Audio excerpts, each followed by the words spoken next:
Army's top soldier. What should soldiers expect from you? What do you expect from them? Yeah, that's a great question. What soldiers should expect from me is that I will balance the current demands, the current requirements, the current conflicts in which we find ourselves, and work to prepare the Army of, as I've described it, of 2020. Because that's really the delicate transition in which we find ourselves. We've got, you know, the world we know in 2011, and we've got to deal with it.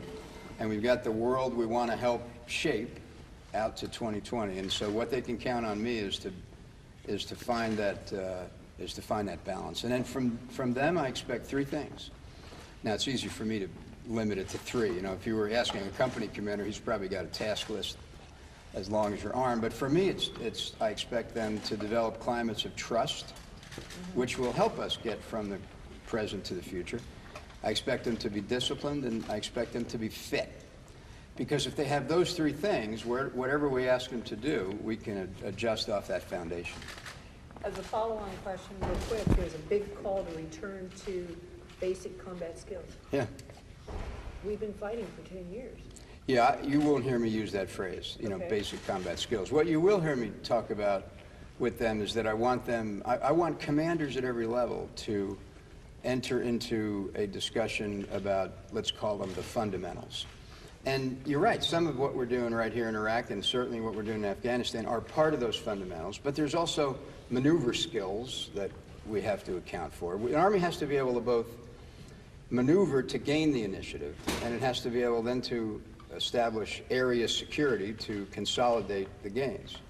That's not an either-or choice. You have to be able to do both. And so what we're discussing now is how do we make sure we address those maneuver skills that in some cases may have atrophied a bit, and enhance and capture and build on the great skills we have at this broader security role and stability operations as we move into the future.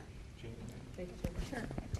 Sure. So you've been here a long time. You know a lot of these guys. I presume that you've met with a lot of your I have, friends actually. now. Did you see the Prime Minister? I mean, if you're asking me, you know, do I feel some sense of commitment here in Iraq? Of course I do. I've spent a lot of time here. I think Iraq is a wonderful country with a bright future, and I think that we will be partnered with them, whether we're partnered with them here or whether it's partnership through bringing them to our schools, sharing exercises with them. We'll figure it out. We will be partnered with Iraq into the future.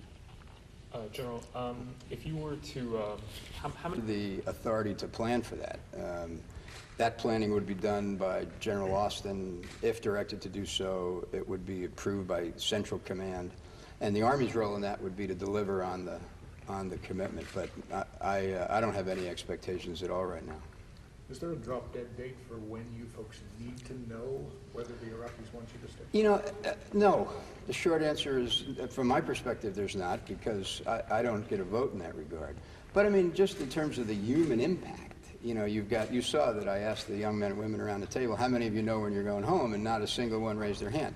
Now look, soldiers, you know, react to that kind of uncertainty. They plow through it. They do fine. They provide the country options, but at some point, you know, you'd like to think that a young man or woman would have a little bit of certainty that they could share with their family. So there's a sort of a human dimension to it, but I'm actually very proud of the fact.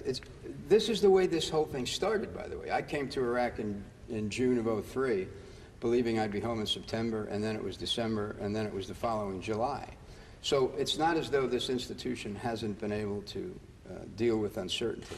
But I don't know how General Austin would answer that question about is there a drop-dead date, but he'd be the right guy to ask.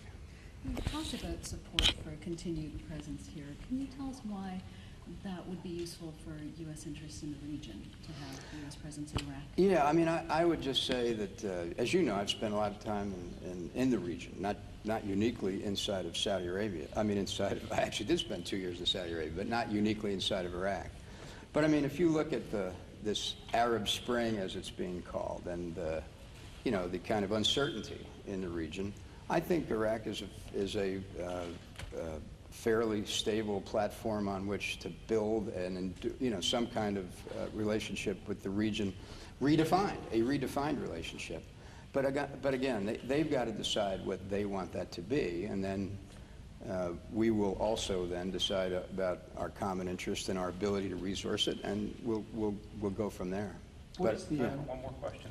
Yeah. What is the heritage that the US is leaving Iraq with? And are the Iraqi people, do you generally think that they're capable to maintain that heritage for the long term? Yeah, heritage might be that might be a pretty lofty goal. I mean, that would imply we've in some way changed Iraq.